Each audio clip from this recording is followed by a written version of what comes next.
I began my career in Fort Worth ISD back about 12 years ago. I graduated from Baylor University, and I knew that I wanted to get out of Waco, Texas, of all places. But I also knew that I wasn't going to make a whole lot of money there. So I moved to Dallas, Fort Worth, where at the time Fort Worth was paying teachers $35,000 a year. I ended up working at Eastern Hills High School, which was a low socioeconomic, primarily African American school in East Fort Worth, and culture shock. Being a kid who I grew up in a black neighborhood, but I went to a white high school, so I had the best of both worlds experience growing up, but I still didn't quite understand what it was like to have a parent who went to jail, or drugs sold in my neighborhood, or gunshots going off. And so I got to see some interesting things, and I got to see good things, I got to see bad things, but it was a good experience for me as a teacher.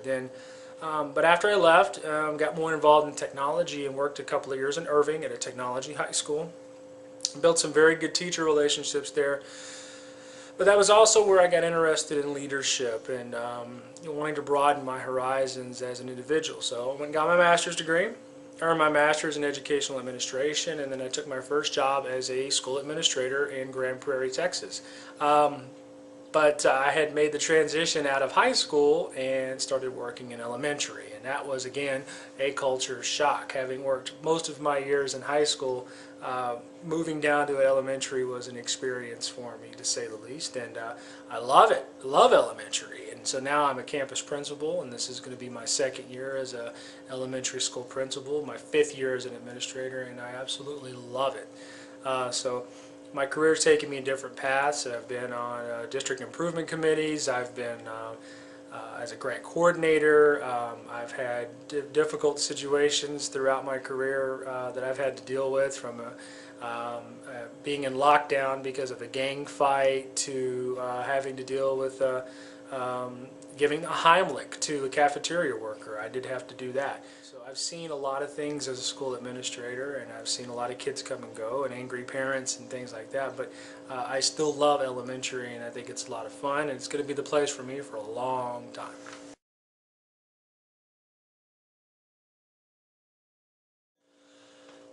My philosophy of education has sort of changed over the years, and I suspect and I hope it does for a lot of people as they gain different experiences in their educational careers. But to be truthful, now as an administrator, my philosophy is very, very strong, that what we do and the decisions we make must be, one, in the best interest of kids, two, in the best interest of teachers. And if it doesn't fit one of those two scenarios, then we don't do it.